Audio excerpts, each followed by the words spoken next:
Warahmatullahi wabarakatuh. Okey. Assalamualaikum warahmatullahi wabarakatuh dan salam sejahtera saya nak ucapkan pada semua yang hadir pada pagi ini yang kita merupakan sesi rakaman. Jika ada rakan-rakan anda yang mungkin kesibukan pagi ini, mungkin boleh datang jenguk dekat kita punya YouTube channel. Okey, Akreda punya YouTube channel, Akreda Yusuf, ataupun di Facebook channel kami. Okey, Facebook kami nama dia Akreda. Okey, jadi kalau katalah tidak kesempatan pagi ni, boleh juga join nanti dekat kita punya Facebook ataupun YouTube yang kita akan post rakaman ini. Alhamdulillah pagi ini nampaknya pagi ini matahari pun bersinar dengan indahnya. Kalau ikutkan beberapa hari yang lepas memang hujan 2 hari 3 hari ni hujan sampaikan Kuala Lumpur pun banjir. Tetapi alhamdulillah kita yang kat Nilai ni tak banjir, alhamdulillah, ataupun kat Sepang ni. So hari ni saya bersama Ustaz Ahmad Najar daripada Fakulti Kepimpinan dan Pengurusan yang merupakan antara penyelidik bagi Pusat Penyidikan Penyalahgunaan Dadah ASEAN ataupun lebih dikenali sebagai Akreda, dan beliau merupakan pensyarah dekat bahagian akidah. Okey, dan merupakan antara panel-panel penasihat bagi Jabatan Kebajikan Islam Malaysia atau JAKIM, alhamdulillah. Dan beliau juga merupakan pengetua pada Kolej KK1. Okey, menarik ni. Banyak jawatan dan juga maksudnya banyaklah tanggungjawab dia. Jadi kita hari ni Ustaz Najak okey ke sana? Assalamualaikum Ustaz Najak. Alhamdulillah. Okey, Ustaz Najak, kita punya tajuk kita pada hari ini yang Ustaz Najak akan sampaikan, okey, antara tajuk yang agak menarik ya. Bagaimana kita nyatakan di dalam poster kita ni iaitu pembangunan rohani dan mencegah penyalahgunaan dadah dalam keluarga. Jadi kita akan ceritakan bagaimana kerohanian tu yang akan menjadi faktor pelindung bagi sebuah keluarga, bukan sahaja dadah. Okey. Kadang dia sekali in one package, dadahnya dengan segala kejahatan-kejahatan yang kita perlu sebagai orang yang mempunyai iman ni, okey, lemah tak lemah ke apa ke, tapi perlunya ada dan semangat dan juga kerohanian tu untuk mencegah. Jadi hari ini saya akan menjemput Ustaz Najar atau lebih dikenali sebagai Profesor Madya Dr. Ahmad Najar untuk menyampaikan sedikit perkongsian pagi ini tentang karakter pembinaan kerohanian untuk mencegah penyalahgunaan dadah. Silakan Doktor. Assalamualaikum warahmatullahi wabarakatuh. Terima kasih kepada Profesor Madya Dr. Amin Al-Hadi yang mengendalikan program pagi ini. Kita mungkin berkongsi secara santai berkaitan dengan kerohanian lah. Kerohanian untuk kanak-kanak, terutamanya dalam situasi yang masyarakat kita hadapi, iaitu situasi yang saya rasa sangat menarik untuk perbincangan dan kita boleh anggap bahawa perkara ini adalah perkara yang serius dan yang masih kita mencari jalan untuk menyelesaikan masalah, terutamanya perkara yang berkaitan dengan dadah. Tuan-tuan dan puan-puan, saudara-saudari yang dirahmati Allah Subhanahu Wa Taala, terima kasih peluang yang diberikan kepada saya untuk berkongsi dengan tuan-tuan sekalian, terutamanya Profesor Madya Dr. Amin Al-Hadi yang merupakan ketua penyelidik bahagian untuk pencegahan dadah. Kita ada research kita yang masih berjalan dan insya-Allah ini pun salah satu daripada usaha yang saya anggap amat baik, inisiatif yang sangat baik daripada Prof Hadi ni. Saya nak panggil ringkas saja, panjang sangat nama Profesor Madya Dr. Panjang, kita panggil Prof Hadi je. Itu doa juga tu. Terutamanya bulan Ramadan ni kan. Manalah tahu kan dalam tahun ni boleh capai kan. InsyaAllah. Begitu juga tim ataupun ahli kumpulan kami dalam perjuangan untuk menyelesaikan pendidikan yang besar LRGS ni.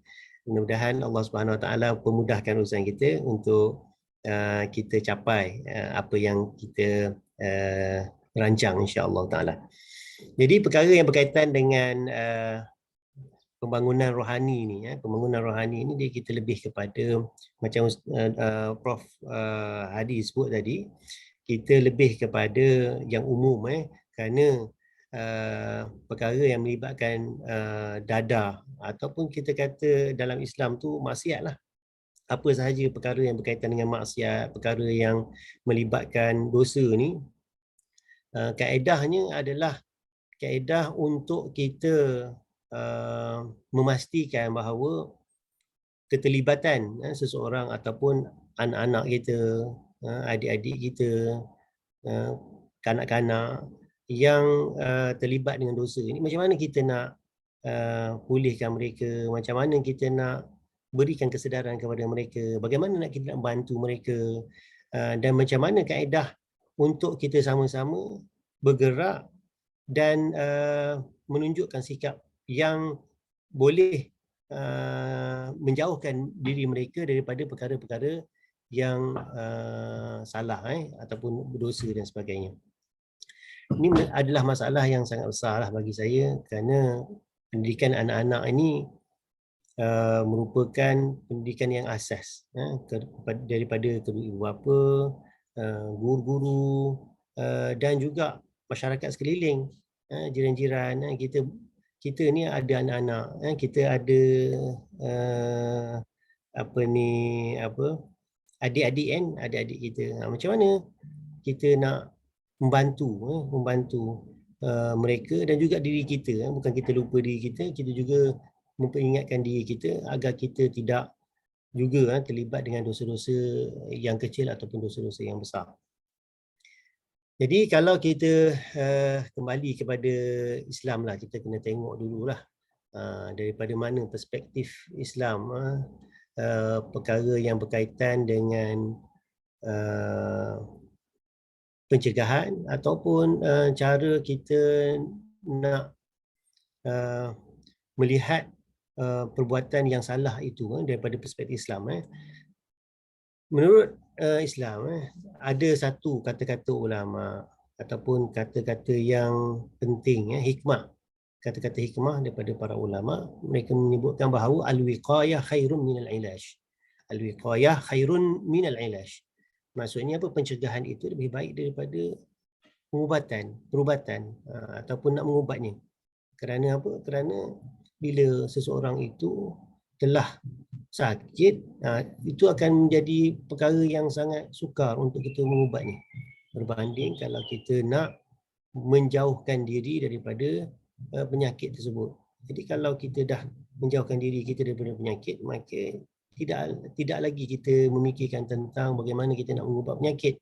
Itu tak kira lagi dengan kos dan sebagainya kan. Jadi sebab itu prevention ataupun pencegahan itu bagaimana sekalipun memang adalah cara yang terbaik untuk kita keluar daripada perkara-perkara yang boleh menyukarkan kehidupan kita. Jadi itu asas dia. Jadi daripada perkara ini boleh kita lihat bahawa Islam itu meletakkan perkara yang penting di antaranya ialah akal untuk kita menimbang perkara yang kita lakukan itu adakah ianya baik ataupun tak baik. Kerana akal yang Allah Ta'ala jadikan kepada kita ini yang sangat mulia membezakan kita di antara orang yang boleh menggunakan akal dengan orang yang tak boleh menggunakan akal ataupun orang yang langsung tak berfungsi akalnya. Orang tak berfungsi akal ni macam orang gila kan. Sebab itu bila kita lihat begini, kita akan lihat bahawa akal yang Allah Ta'ala kurniakan kepada kita yang boleh berfikir dengan baik ini, apabila terdedah dengan perkara-perkara yang menyebabkan akal itu rosak. Seperti dadah ni, dadah minum arak. Atau asas ni minum arak lah. Zaman Nabi tak ada. Dadah ni tak ada. Yang ada apa? Arak. Arak. Minum arak. Jadi Islam meletakkan bahawa dadah ini di bawah kategori arak lah. Kerana apa? Asas dia adalah asas perkara yang memabukkan. Perkara yang memabukkan adalah perkara yang dilarang oleh Islam yang sama sahaja dengan arak. Cumanya arak dalam Islam itu sikit ataupun banyak itu adalah haram, perkara haram. Ini dia kias lah. Maknanya dikiaskan arak kepada dadah. Dadah ni pula bukan semua dadah tak boleh. Yang tak boleh itu ialah salah guna dadah. Begitu Dr. Al-Hadi. Jadi dadah ni kita bukan anti dadah tetapi anti penyalahgunaan dadah. Tapi cuma kita ringkaskan anti dadah ni semua orang tahulah. Maknanya tak boleh guna dadah maksudnya bukan tak boleh langsung tetapi ia adalah penyalahgunaan dadah ini yang banyak berlaku. Panadol yang boleh kita makan ada guna cara yang salah boleh menyebabkan dia mabuk kan, tak sedar diri dan sebagainya bagi tujuan untuk menghilangkan rasa takut, menghilangkan sebagainya. Tapi kalau doktor yang memberikan nasihat kepada kita untuk menggunakan dadah ini dengan kadar yang tertentu, maka ia diharuskan kerana tujuan utama dadah ini dicipta adalah bagi tujuan yang baik untuk melegakan kesakitan kita kan. Tetapi salah guna itu yang menyebabkan dadah ini menjadi musuh kepada manusia lah kerana salah guna. Jadi dalam konteks kita lihat dalam konteks kanak-kanak masa kini kita sangat takut kerana banyak kegiatan masyarakat dalam masyarakat kita kanak-kanak ini mungkin anak-anak kita ataupun saudara mara kita yang terdedah dengan kegiatan dadah ni. Kita sedar ataupun kita tak sedar. Kalau di sekolah contohnya, kita hantar anak kita kat sekolah, adik kita pergi sekolah. Mungkin kita pernah mengalami suasana waktu kecil dulu yang terlibat, ada yang kumpulan yang terlibat atau kawan-kawan yang terlibat dengan dadah ni. Mereka mungkin boleh bercerita kepada kita ataupun kepada kawan-kawan, mereka mencuba untuk ambil dadah, suka-suka, seronok-seronok kan. Macam rokok juga sama je kan. Masa kecil-kecil kawan-kawan bagi rokok untuk kira macam suka-suka nak bagi kawan-kawan rasa best tengok orang merokok, kita merokok, seronok merokok. Tahan lagi rokok tu, tahan lagi kan. Tapi percubaan itu bila dah nak merokok nanti nak cuba benda lain, itu yang kita takut kan. Jadi anak-anak ni mudah untuk terpengaruh dengan perkara-perkara apa sajalah, bukan kita kata rokok, dadah je, semua perkara dia terdedah dan dia nak buat. Kenapa dia nak buat? Ini mungkin kita boleh katakan pengaruh kawan lah. Dadah ni mungkin di antaranya pengaruh kawan. Saya tak rasalah tiba-tiba ada dadah, kita tahu tu dadah, tiba-tiba kita ambil saja. Tak, biasanya bukan begitulah. Biasanya pengaruh kawan suruh cuba, ni best dan sebagainya. Mungkin adalah perkara-perkara yang menyebabkan dia nak ambil dadah tu. Tapi dia datang sendiri tiba-tiba terasa macam nak ambil dadah, macam lapar kan. Saya lapar lah. Tiba-tiba nak ambil dadah, tak ada macam tu. Saya tak tahulah kalau ada kajian yang mengatakan macam tu. Tapi yang saya tahu ni dadah ni dia ada pengaruh dia. Pengaruh baru dia berlaku pengambilan dadah. Kalau kita tengok kanak-kanak zaman sekarang ni dia ambil dadah. Selain daripada ambil dadah, mereka ambil gam, guna gam. Hidu gam. Hidu gam ni pun salah satu daripada perkara yang hampir sama dengan dadah. Ini pun sukar untuk kita kena pasti, untuk kita nak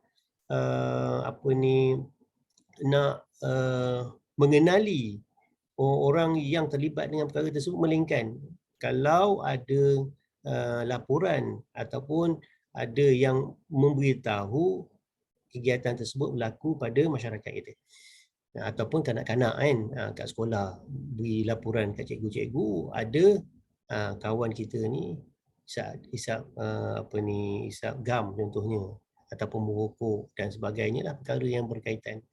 Jadi masalah yang berkaitan dengan dadah ni selain daripada itu banyak juga masalah akhlak, masalah kegiatan-kegiatan sosial, macam-macam lah yang berlaku dalam masyarakat kita takut dan kita kena tahulah bahawa perkara ini adalah perkara yang sangat penting dan serius yang kita pandang dan yang perlu kita tahu. Sebab itu saya rasa inisiatif seperti ini, seperti yang disarankan oleh Prof Hadi ni, dan kita sama-sama berjuang untuk melihat bagaimana cara kita nak mengatasinya dan cara pendekatan untuk kita membentuk semula masyarakat kita ataupun anak-anak ini supaya mereka ini tidak lagi ataupun mengurangkan risiko mereka kepada perkara-perkara atau gejala sosial ataupun yang secara khususnya adalah dadah ini. Jadi Islam meletakkan bahawa hukuman orang yang mengambil dadah ini, penyalahgunaan dadah ini seperti orang yang minum arak. Apa hukuman dia? Dalam Islam meletakkan bahawa hukuman orang yang melakukan ataupun minum arak ataupun kalau ambil dadah secara salah ini, banyak hadis yang menyebutkan bahawa Rasulullah SAW di antaranya telah memukul orang yang minum arak ini sebanyak 40 kali, memukul sebanyak 40 kali. Mereka mukul dengan apa? Ada yang mukul dengan pelepah tamak ataupun selipar. Jadi pada zaman Saidina Abu Bakar 40 juga. Sampai ke zaman Saidina Umar tambah daripada 40 kepada 80.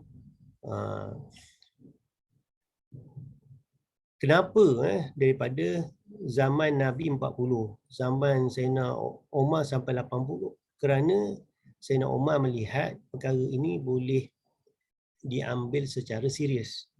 Mungkin di zaman Nabi itu tak ramai yang minum arak contohnya kan, para sahabat kurang. Zaman Saidina Umar ni dah pukul 40 kali.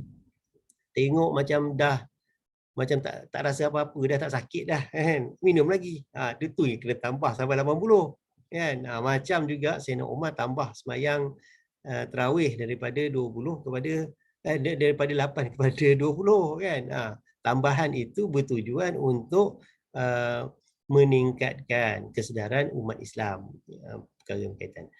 Tapi masalah sekarang ini bukan hukuman ini, bukan masalah hukuman ini. Hukuman ini dipanggil ta'zir. Ta'zir ni makna amaran, amaran supaya seseorang itu tidak melakukan perbuatan tersebut lagi. Dia bukan dimasukkan di bawah hudud. Hudud ni bermula contohnya macam kes berzina 100 kali kan. Ini 80. Kira serius jugalah. Sebab itu Saidina Umar nak tingkatkan daripada 40 kepada 80 pukulan itu bagi tujuan supaya masyarakat itu sedar minum arak ini adalah perkara yang serius, yang bahaya, yang boleh memudaratkan.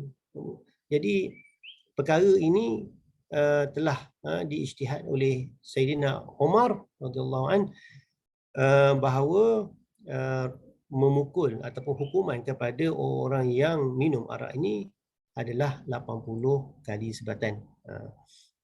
Jadi Saidina Abu Bakar, Saidina Abu Bakar, Rasulullah 40, mula daripada Saidina Umar 80 pukulan. Ini adalah perkara yang sabit ataupun yang telah disyariatkan dalam Islam. Semua umat Islam telah berpegang dengan apa yang telah ditetapkan oleh terutamanya Saidina Umar ni 40. Jangan pula cakap Nabi tak buat pula kan. Sampai sekarang ni Nabi buat 40, kenapa kita buat 80? Itu ada sebab dia kan. Jangan kata macam tu, tak betul tu. Walau bagaimanapun kita kembali kepada perbincangan kita. Anak-anak ni Allah Taala jadikan kita ni, jadikan anak-anak kita, adik-adik kita lah. Seperti mana yang Rasulullah sebutkan, ma min mauludin yuladu 'alal fitrah. Setiap yang dilahirkan itu dilahirkan dengan fitrah. Mana fitrah ni maknanya sifat semula jadilah, sifat semula jadi. Jadi fa abawahu yuhawidanihi aw yunassirani aw yumajjisanihi. Mak ayah lah yang mencorakkan supaya mereka ini jadi orang yang baik ataupun orang yang tak baik. Ya, sama ada nak jadi orang Yahudi ataupun orang Kristian ataupun agama-agama lain. Kat sini ditegaskan bahawa ibu bapa mempunyai peranan. Tetapi bukan itu saja. Ya, sebenarnya diri sendiri juga. Diri sendiri juga macam mana. Mak ayah dah cakap dah, jangan kawan dengan orang yang jahat, jangan buat perkara-perkara yang tak senonoh. Bukan tak cakap, dah cakap, tapi dia buat juga. Itu nak salah, takkan nak kita nak salah mak ayah. Tentulah diri sendiri kan. Jadi begitu. Kena pula kanak-kanak yang baru nak membesar ni nak cuba semua perkara kan. Walaupun dah diajar tapi dia buat juga. Jadi walaupun mereka ini belum baligh, kalau kanak-kanak ni belum baligh. Kalau remaja tu mungkin peringkat yang ada yang mula-mula remaja tu mungkin baru nak baligh. Tapi kalau kanak-kanak ni belum baligh, mumayyiz, kanak-kanak ni dikategorikan sebagai mumayyiz, iaitu dia tahu tetapi dia perlukan bimbingan. Jadi kanak-kanak yang tahu, yang perlukan bimbingan ini perlu kita dedahkan dengan perkara-perkara yang boleh menyebabkan mereka ini tersalah langkah. Jadi mak ayah memainkan peranan penting dan juga sentiasa memantau anak-anak ini. Maklumlah anak kita kan panjat sana panjat sini, kita dah larang jangan panjat panjat juga kan. Jangan main sampai pukul 6 tak ada, dia main sampai pukul 7 juga kan contohnya. Ini kan kita nampak kan. Jadi bila kita nampak perkara-perkara tersebut, maka kita perlu sedar dan kita perlu sentiasa mengawasi kegiatan mereka. Jadi dalam Islam, perkara yang pertama sekali mak ayah lah. Perkara yang pertama mak ayah perlukan kesedaran mengenai agama. Mak ayah tu kena tahu agama dulu. Ini tu masalahnya. Kalau mak ayah tak tahu agama, nak larang apa kan? Apa dia yang nak dilarangkan kan? Jadi dia kena tahu dulu. Pertama sekali ada pendedahan agama kepada mak ayah kan, tahu membaca Quran contohnya. Kalau tak tahu kena hantar kepada orang yang tahu tentang agama, tentang baca Al-Quran sebagai contoh. Dan juga perkara-perkara yang berkaitan dengan aktiviti harian anak-anak, pengetahuan mereka kan tentang agamanya kan, cara bersembahyang, cara berwuduk, cara berakhlak, bagaimana bercakap dengan orang, berkawan. Mak ayah kena beritahu kawan orang yang macam mana kan. Jadi itu adalah daripada segi yang boleh kita pantau ataupun pendekatan yang boleh dibawa oleh maknanya peranan ibu bapa lah, ibu bapa. Dan yang keduanya adalah anak itu sendiri. Ini perlukan pengawasan. Mak ayah perlukan pengawasan. Begitu juga bukan mak ayah je, kita adik-beradik kan. Adik-beradik pun, adik kita yang kecil kita kena tahu, tak boleh nak mengharap mak ayah kita je. Abang ke kakak ke tengok adik tu macam mana, dia kawan dengan siapa, dia suka pergi mana, itu nak kena tahu, nak kena tengok. Dia main apa tu kan, nak kena tengok. Dengan yang pelik-pelik je kan. Jadi kakak, abang kena awas anak-anak. Tengok anak-anak ni ataupun adik-adik yang mak ayah ni kadang-kadang sibuk juga kan. Nak mengharap mak ayah pun kerja kan, balik kerja. Kita lah dulu kalau kakak ke abang ke tengok dulu adik tu macam mana kan. Itu satu peranan yang kedua lah, mengawasi. Yang ketiganya, kena sentiasa memahami ataupun sentiasa mungkin berdialog dengan anak-anak apa yang berlaku dan sebagainya lah, supaya anak-anak itu tahu perkara ini adalah perkara yang wajib, mana yang berdosa dan sebagainya. Jadi apa di antara perkara sebelum kita akhiri ni secara ringkasnya, sebab kita ni setengah jam je saya nak bagi ke Prof Al-Hadi untuk selanjutnya kan, tapi sikit lagi untuk kita ambil pengajaran daripada pembentukan kerohanian ini, iaitu hendaklah kita sentiasa ajar anak kita ini selain daripada sembahyang, puasa, perkara yang wajib itu, kita hendaklah ajar dan galakkan mereka supaya mereka memperbanyakkan baca Al-Quran. Juga kita galakkan mereka supaya berzikrullah, bawa kepada ataupun bawa mereka ke tempat-tempat yang baik-baik kan, pergi masjid, ajak pergi masjid, selalukan pergi ke majlis zikir contohnya kan. Ajar mereka berzikir. Tak mampu kita nak ajar, kita minta orang ataupun ustaz-ustaz mana yang membantu mereka untuk berzikir. Kita jinakkan mereka itu dengan perkara-perkara yang baik. Jadi daripada situlah insya-Allah, bila kita ada usaha kita untuk memperbaiki anak kita, diri kita ini, insya-Allah ada jalan supaya Allah Taala lindungkan kita. Tak ada perlindungan yang lebih baik melainkan lindungan daripada Allah Subhanahu Wa Taala. Jadi kita buat macam mana sekalipun, kalau nak berlaku juga. Tetapi kalau kita minta perlindungan daripada Allah Taala, insya-Allah Allah Taala akan lindung. Kalau katakan terjebak sekalipun, maka kita terjebak tu hanya dalam bentuk sementara sahaja. InsyaAllah Allah Ta'ala akan bantu. Allah Ta'ala akan pulihkan semula. Allah Ta'ala bantu kita dalam pembaikan saksiah kita, terutamanya anak-anak kita, adik-adik kita. Dan yang akhirnya kita perlulah sentiasa memberikan semangat kepada anak-anak kita ini supaya mereka ini terus dalam amalan agama Islam. Terus kita kena sentiasa. Dah besar pun kena ingatkan juga, terpaksa juga kan. Begitulah secara ringkas perkongsian kita untuk pagi ini. Terima kasih. Prof, silakan. Ya, terima kasih Dr. Ahmad Najak. Okey, Ustaz Najak kita dekat fakulti ni panggil dia Ustaz Najak. Semua orang kenal dia Ustaz Najak ni.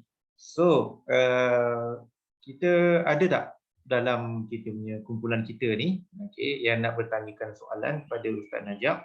Apa-apa soalan yang berkaitan dengan topik yang telah dibentangkan oleh Ustaz Najak? Okey, kalau segan nak tanya soalan, boleh type di bahagian chat. Tetapi sementara kita tunggu soalan, saya tanya soalan dululah Ustaz Najak. Soalan senang-senang je, Prof. InsyaAllah soalan ni mudah-mudah saja. Memang sebab kita ni soalan mudah ni. Semua soalan tu mudah lah ikut topik ni kan. InsyaAllah sebab dah pakar dalam bidang yang kita bincang ni. Okay, pasal kita punya tingkah laku, pasal kemaksiatan. Itu yang banyak yang Ustaz Najak selama ni saya nampak Ustaz Najak banyak kongsikan lah bersama anak murid dan juga bersama masyarakat awam. Jadi saya ingin bertanyakan, kalau katalah dari segi macam kita tahu macam apa Ustaz Najak cakap, okey, ibu bapa tu mainkan peranan penting dalam mendidik anak tu. Jadi maksudnya ibu bapa tu perlu ke depan dahulu, memperbaiki diri dulu. Betul tak apa yang saya nyatakan nyatakan apa yang saya cakap ni Ustaz Najak? Ya. Boleh jelaskan lagi bahagian tu. Ini memang topik ni memang menarik. Ya, betul. Sepatutnya ni Prof Hadi ni yang kena ke depan, yang kena cakap ni. Saya ni berkongsi sikit sebanyak ni. Depan ni saya nak minta Prof Hadi pula. Okey, boleh. Okey, kembali kepada persoalan tadi, adakah ibu bapa ni? Ya, betul kan? Ibu bapa lah yang memberikan banyak bantuan kepada anak-anak dalam pembentukan mereka. Mereka ni pun ialah kanak-kanak kan, dia perlukan, dia memang selalu memerlukan bantuan daripada mak ayah. Sebab itu kalau kita lihat anak-anak ni dia selalu bila buat salah tu dia macam melarikan diri kan. Nampaklah anak-anak kan, budak-budak kecil kan, dia nak melarikan diri ataupun dia senyap ataupun murung. Kalau kita tegur je dia melenting kan. Dia melenting tu menunjukkan dia tahu benda tu salah, Tapi macam mana dia nak selesaikan masalah tu. Jadi mak ayah ni kena faham lah bagaimana nak mengendalikan anak-anak begitu. Dia tak boleh marah kan. Itu kena belajar kaunseling dengan Prof Hadi ni kan. Saya pun belajar sikit sebanyak dah sekarang ni kan, kaitan dengan perkara ni kan. Jadi dalam hal ni mak ayah pun kena tahu cara nak mendidik anak tu, cara bercakap, cara nak membetulkan, memperbaiki tingkah lakunya, cara nak menyuntik semangat-semangat yang perlu pada anak-anak ni kan. Begitu juga macam mana cara nak mengajar mengaji ke anak-anak contohnya kan. Tak boleh marah-marah tak boleh. Mungkinlah kadang-kadang tu kita marah, tapi marah kita tu kita tengok kita punya keadaan kan. Anak-anak ni dia kadang-kadang kita nak marah bukan kita marah untuk lepas, tak. Kita marah untuk dia tahu bahawa ini perkara salah. Tinggikan suara sikit je ke kan, itu kan. Dia tahu ni salah. Jadi dia tunduk dia mungkin ada dia rasa salah lah tu. Anak-anak begitulah. Jadi perlu jadi jangan terlalu kita beremosi dengan anak-anak hinggakan anak-anak tidak ada ruang untuk bermanja-manja dengan kita ataupun untuk menceritakan. Dia sangat takut kepada kita menyebabkan dia tak nak bercerita kepada kita masalah dia. Sebab dia terlalu takut kepada kita kan. Kita bukan nak macam tu. Kita nak dia ada kala dia takut dengan perbuatan dia, tetapi ada kala dia bercerita kepada kita. Dia tahu salah. Kita dengar dia salah, kita tak perlu menghukum. Atau macam mana Prof Hadi? Kita tak boleh terlalu menyebabkan dia rasa bersalah sangat pada apa yang dia buat. Kita kena rasakan bahawa perbuatan tu salah, tapi awak ada ruang untuk awak perbaiki, untuk awak buat begini kan. Jadi kita membantu dia, mendorong dia, sebab kesalahan tu saya rasa semua orang buat kesalahan kan. Cumanya macam mana pendekatan kita untuk kita bantu dia, menyedarkan dia, memberikan semangat kepada dia supaya perkara itu tidak berlaku lagi. Itu secara ringkaslah jawapan daripada saya, Prof Hadi. Mungkin Prof Hadi boleh tambah lagi tu. Ini sangat besar. Ini bukan bidang saya. Ada apa daripada kita punya penonton-penonton, ada tak yang nak bertanyakan soalan? Okey, kalau nak bertanya soalan boleh bertanya secara direct on mic, boleh bertanya. Okey, ada satu soalan sini. Okey, kalau kita tengok chat ini, bagaimana sekiranya sebaliknya? Ibu bapa yang bertingkah laku bersiko, tetapi anak yang mempunyai kesedaran. Soalan mencabar ni. Okey. Jadi nak tanya soalan ni pada saya ke pada Ustaz Najah? Pada yang bertanya soalan. Kan. Ataupun kita tag team Ustaz Najah. Okey, boleh. Saya jawab sikit, nanti Prof tolong jawab sekali lagi. Okey. Peringkat sambung ayat. Ustaz Najah akan di perspektif dari segi akidah. Okey, dua-dua pun boleh. So kalau kita lihat sini kan, kita punya dunia akademik kita lihat bahawa kita sekarang sedang bergerak ke arah multidisiplin. Okey, gabungan ilmu. Okey, kalau kita tengok apa yang macam pendidik kita di luar, UKM ke apa ke, ataupun di USIM ni, Ustaz Khairi, Ustaz Najah, dia cerita tentang psycho-spiritual, dan psycho-spiritual tu sendiri bermaksud gabungan psikologi dan juga spirituality ataupun ritual ataupun spiritual. So, kalau untuk menjawab soalan ni, okey, kita lihat ada kes begini terjadi. Kalau kita tengok dekat kawasan-kawasan hotspot, okey, ada yang ibu bapa pula yang perlu dibimbing, ibu bapa yang tingkat laku bersiko, tapi anak yang memiliki kesedaran. Jadi alhamdulillah, first of all, kesedaran tu dah datang kepada anak, dan kepada ibu bapa tu mungkin kita lihat bahawa ia juga boleh memberi kesan kepada anak-anak. Mungkin anak seorang tu yang aware dengan masalah penyembuhan dadah, tetapi anak-anak yang lain tu kita kena berhati-hati, ataupun saudara mara yang lain, anak-anak buah yang lain kena berhati-hati. Kerana kita tahu bahawa kalau ikutnya ilmu etiologi ataupun punca penyalahgunaan dadah itu sendiri, kadang-kadang ibu bapa tu dipengaruhi, anak-anak tu dipengaruhi mengambil dadah disebabkan ibu bapa mereka mengambil dadah cara berdepan dengan anak-anak. Okey, anak-anak ambil ibu bapa ambil dadah dan anak-anak pun berikut, terikut-ikut. Dan perkara ni kalau di Malaysia, ada certain places di Malaysia, okey, tak perlu nak sebut nama tempat tu, dia satu kawasan tu dah boleh cecah sampai 3 generasi. Atuk dia, okey, ibu bapa dan kepada anak-anak. Generation dari segi punca penyalahgunaan dadah dia. Dia beringkat sampai 3 pula. Disebabkan ibu bapa ni berisiko. So kita tak boleh cakap bahawa kita boleh lepas selama-lamanya, tetapi kebarangkalian atau risiko tu kalau ibu bapa sudah mengambil, anak-anak tu pun berada dalam keadaan risiko yang tinggi. Kalau katalah anak-anak ni kesedaran tu, okey, awareness, anak ni yang bertanyakan soalan ni, anak ni berumur berapa? Yang cuba nak disampaikan. Okey. Adakah remaja ke? Boleh jawab. Adakah kanak-kanak ke? Ataupun anak ni dah kiranya peringkat universiti atau sedang melanjutkan pelajaran atau sedang bekerja. Kalau anak tu umum, okey. Kalau katalah anak-anak ni, kalau kata dia ada awareness tinggi, selalunya yang awareness itu dah tinggi, selalunya dah peringkat remaja dan ke atas. Okey, selalu kalau peringkat remaja dan atas ni, kita lihat bahawa bagaimana dia nak meneguh ibu bapa ni, okey, ialah dengan first of all kita kena juga diberi pendedahan, okey, maklumkan kepada orang yang lebih berautoriti. Sebab kadang-kadang kita sebagai ibu bapa ada ego dia juga.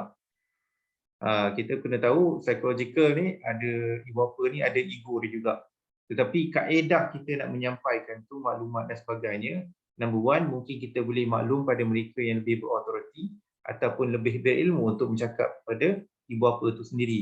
Nombor dua, kalau kita belajar psikologi, cara kita nak berkomunikasi dengan ibu bapa kita ada cara dia. Okey, kita lihat balik pada zaman-zaman riwayat, zaman-zaman Nabi pun ada kes juga Ustaz Najjar di mana ibu bapa itu sendiri berbeza pandangan dengan anak-anak. Tapi macam mana anak-anak tu dapat mempengaruhi ibu bapa tu untuk ke jalan Allah? Pun ada je Ustaz Najjar, ya, betul kan? Betul. Ustaz Najjar nak kena confirmkan saya sebelum saya jadi masalah apa je. Betul. Dan sebagainya. Jadi itu antara dua cara kita kalau katalah ibu bapa ni dan juga bagaimana anak-anak ni untuk menegur ibu bapa. Okey, sebab perkara ni apa soalan yang tanya ni ialah soalan yang relevan juga. Kita tak cakap soalan ni tak relevan dan sebagainya sebab kita tengok kalau kata the uniqueness dalam kita punya masyarakat kita amat tinggi. And sometimes ada isu-isu yang kita lihat dekat media semasa akhbar dan sebagainya, kadang-kadang di luar jangkaan kita yang kita biasa hidup. Tetapi orang lain melaluinya, dan jadi kita ni perlulah empati dengan senario-senario yang ada di luar sana. Ni saya nak pass bola ni, tanggung ni kepada yang sebelah saya ni, Ustaz Najjar pula. Bagaimana Ustaz Najjar? Betul, saya setuju apa yang Prof Hadi cakap tadi, memang dia berkait dengan ibu bapa. Dan itulah yang menjadi masalah. Sepatutnya ibu bapa yang bertanggungjawab kepada anak-anak, tetapi yang berlaku sebaliknya ini semua takdir Tuhan lah. Dan anak-anak tak bolehlah nak menyalah mak ayah, kenapa mak ayah aku macam ni, tak boleh. Kalau kita lihat Nabi Ibrahim, Nabi Ibrahim merupakan nabi rasul. Apa yang berlaku, ayahnya ataupun pak saudara dia yang disebutkan dalam Al-Quran adalah penyembah berhala. Macam mana dia nak menghadap ayahnya yang begitu? Diajar kepada kita dalam Al-Quran bahawa kita kena berdoa, khususnya kan beristighfar, berdoa kepada mak ayah kita supaya dapat jalan hidayah.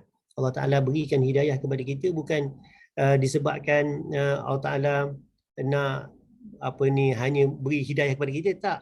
Supaya kita bertanggungjawab kepada mak ayah kita. Mak ayah kita bertanggungjawab kepada kita dan tanggungjawab kita juga kepada mak ayah pun ada juga. Bagi mak ayah yang dah baik, alhamdulillah. Bagi mak ayah yang begini, yang kita tengok berlaku dalam masyarakat kita, kurang kefahaman tentang agama ataupun terdedah dengan perkara-perkara yang bersalahan dengan syariat Islam, maka tanggungjawab kita pula. Kat sinilah tanggungjawab kita pula. Kita bertanggungjawab macam mak ayah kita. Itu tanggungjawab kita. Jadi kita kena memberikan jalan kepada mereka. Kita tengoklah kebijaksanaan kita. Ini semua atas kebijaksanaan kita. Macam mana kita nak mengharungi situasi tersebut dengan cara yang baik. Paling teruk sekali, kita berdoa je lah kat mak ayah kita. Itu cara Islam menyelesaikan masalah tersebut. Jangan pula kita rasa duka cita, rasa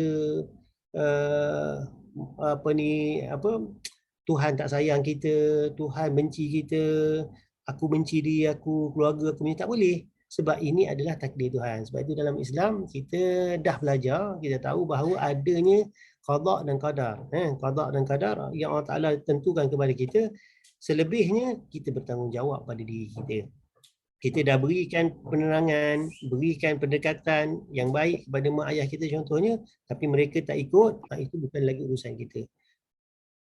Yang paling utama adalah doa kepada mak ayah kita. Macam mana sekali mak ayah kita pun, itu adalah mak ayah kita. Kita kena doa betul-betul kepada mak ayah kita agar Allah Ta'ala berikan hidayah kepada mak ayah kita.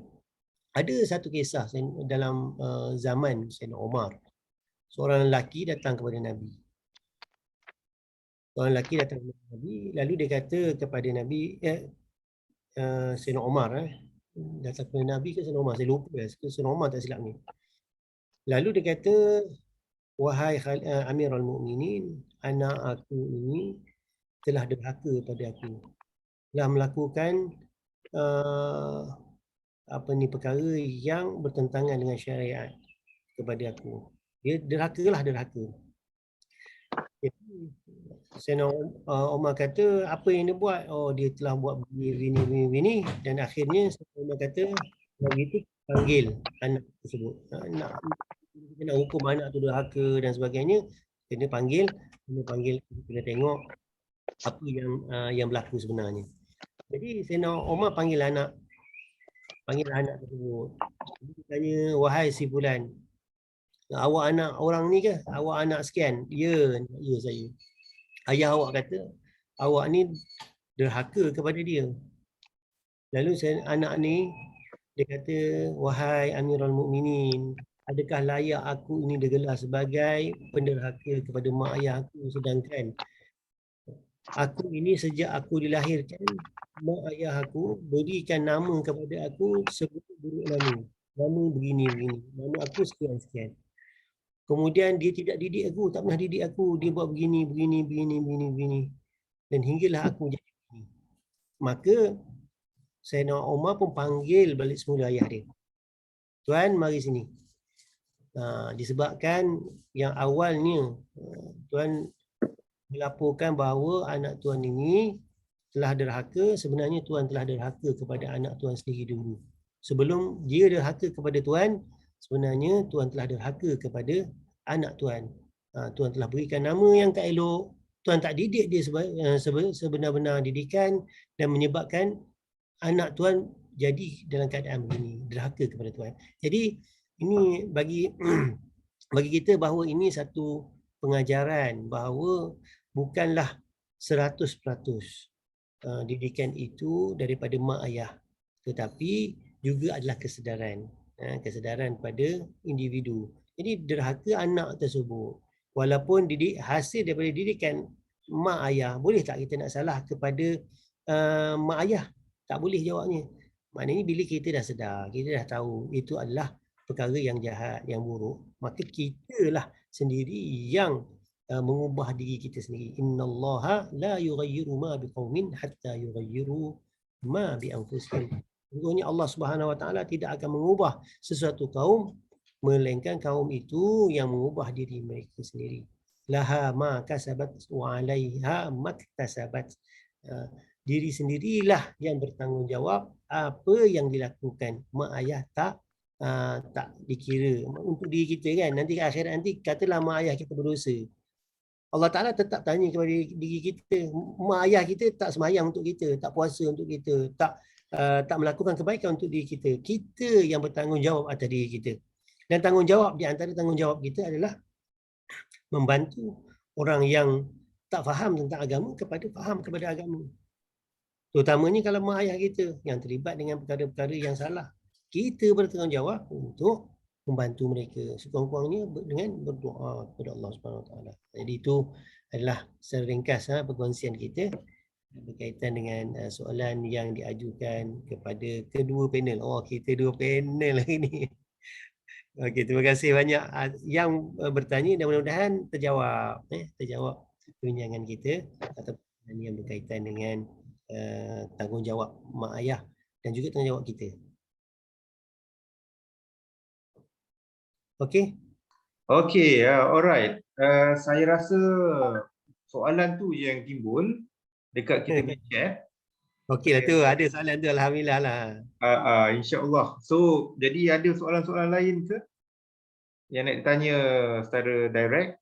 Okey, boleh off mute dan kita boleh bertanyakan soalan secara direct. Okey, kalau tak ada, nampaknya macam tak ada ya, Ustaz Najah. Ini pelajar-pelajar kita ni belum ada anak lagi. Itu sebabnya, Prof. Dia macam pelajar-pelajar. Ada sekarang ni kita ada Encik Farid Japri sekarang ni dekat ni. Oh ya. Pegawai ADK. Guru-guru kita. Guru-guru ni lain, level lain.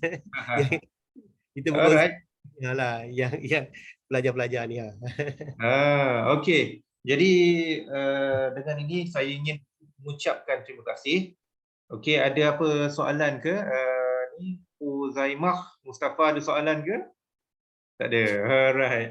Jadi saya ingin mengucapkan terima kasih pada Ustaz Ahmad Najah, Profesor Madya, Ustaz Ahmad Najah kerana telah meluangkan masa beliau untuk kita punya segmen kita pada hari ini dan merupakan speaker kita untuk yang yang nombor 3. Selepas kita dah mendengar 2 orang lagi kita punya speaker ataupun panel kita yang telah menceritakan sedikit sebanyak pasal kaitan keagamaan bersama dengan penyalahgunaan dadah bersama dengan kekeluargaan. Jadi sebelum ni kita dengar daripada Dr. Hamizah yang merupakan antara pakar-pakar di Fakulti Kepimpinan dan Pengurusan dalam bidang kekeluargaan atau family counselling.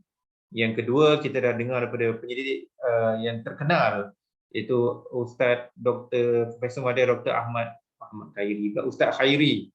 Okey, tak ada Ahmad Khairi, dia Ustaz Khairi. Okey, yang merupakan sama juga antara panel pakar penasihat dalam bidang akidah dan tasawuf tak silap saya untuk JAKIM dan merupakan antara pensyarah di fakulti kita dan merupakan pengajar pada subjek ataupun course SPADA, Specialized in Alcohol and Drug Abuse.